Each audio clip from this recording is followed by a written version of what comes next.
Aquí estamos subindo hacia o Cristo, que son 230 escalóns ou un ascensor, unha de dúas. As vistas son impresionantes, pero cal é o problema? Que imolo ver arriba, a niebla. E nada, hai varias formas de vir, non furgonetas, ou en andando, ou como un camiño de 2 horas, ou ben no tren. O tren é o máis caro. O Uber tamén chega cerca da porta.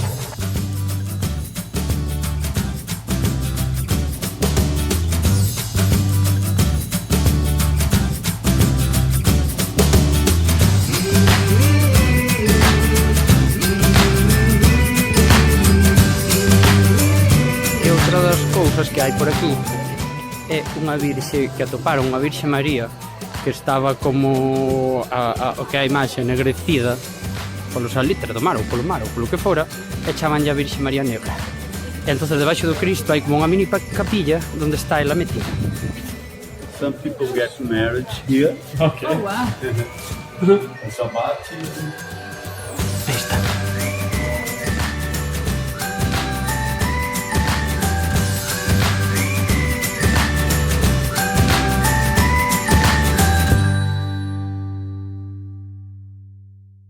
Aquí na cima do pau do azúcar vese como 360 grados. Mira, que chulo. O característico da ciudad é que ves así como estes montículos no medio do mar que forman como un tipo de illas. E a verdade é que é espectacular. E aquí temos, creo que son mangos. Mira, é como unha berza grande con unhas pelotas. Mira, aquí vense máis grandes. Aí. Isto a verdade é que ten xa unha vegetación super selvática, mira.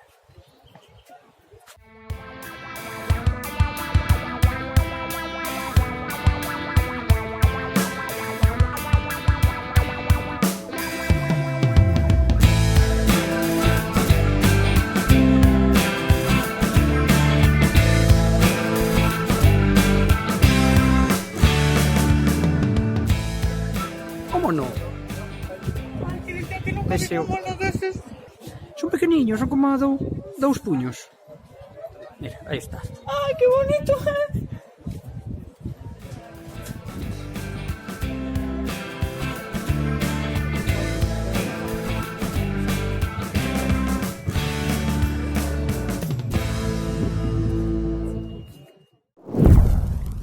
Hoxe tocou subir ao morro dos dous irmáns.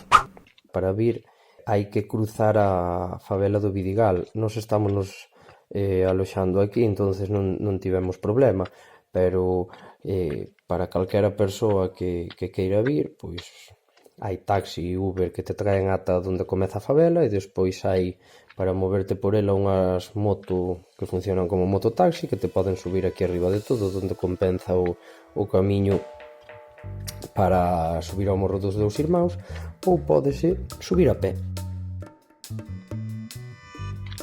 Comentábame un señor que este pico que estivo pechado ao turismo durante moito tempo, cando aquí na favela se vivía un ambiente máis turbio, pero agora a verdade é que polo menos o camiño así máis principal que cruza a favela de fondo a cima, pois está acostumbrada xa a ver algúns turistas por aquí para arriba e para baixo, e non hai problema ningún.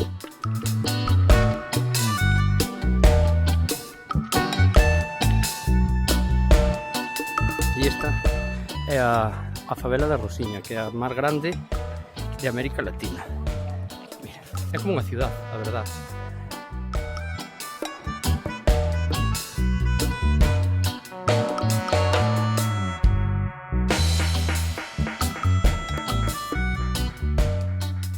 Non te perdes, o camiño está perfectamente marcado. Así que dille que non, se non te apetece pagar, pois dille que non e non pagues, porque non é necesario para nada.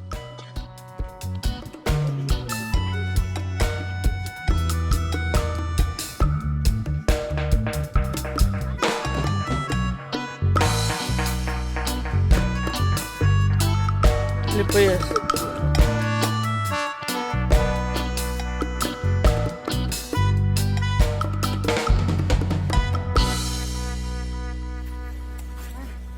Imos camiño da Pedra da Gavia, E moita xente comenta que dende ali se teñen as mellores vistas de río. Tamén nos dixeron que hai un tramo que é un pouco complicado, entonces que é mellor vir coa axuda dun guía que traia unhas cordas, tanto para subir como ainda máis despois para baixar. Entonces nos contactamos con un chaval que se dedica a isto, e nada, a ver se é verdad que realmente é necesario ou non la colaron.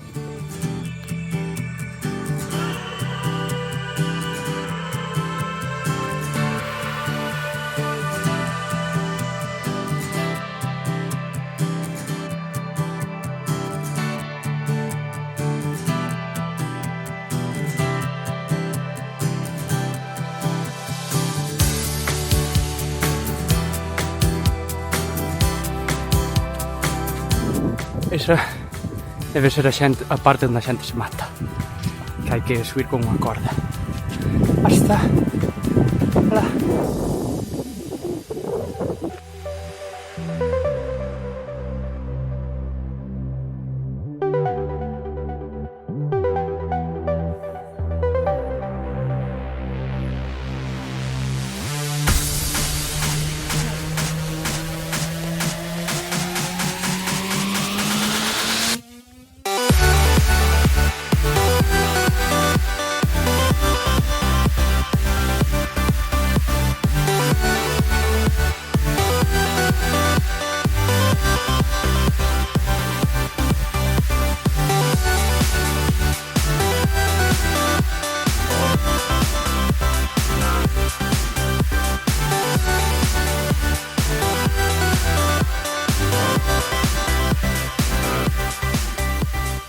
Ao lado da Pedra da Gávea, onde está todo o mundo sacando fotos, pois miras para o outro lado e ves tamén así un pico con 3 ou 4 personas, pois tira para aí, porque ves para un lado isto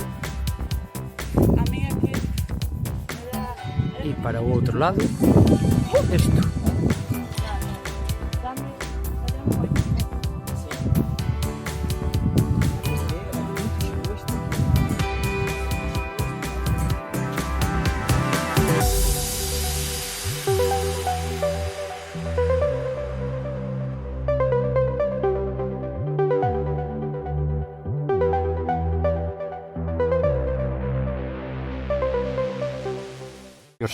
Un pouco, sí. Mano, eu teño vértigo. Xa fixen este mes pasado outras cousas parecidas, pero non cheguei a este nivel. No, mira, Pero, non, colle tu móvil. non é precisamente nada pequeniño isto. Así me acorda maiormente. Sí. E non hai volta atrás. Vou facer isto ou quedar aquí a vivir. Sí. Así que non me queda máis remedio.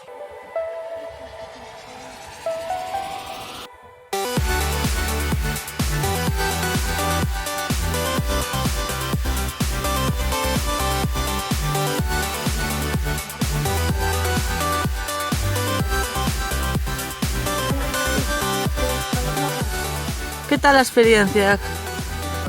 Sí, temblabas muchísimo. Mira si temblar desde aquí.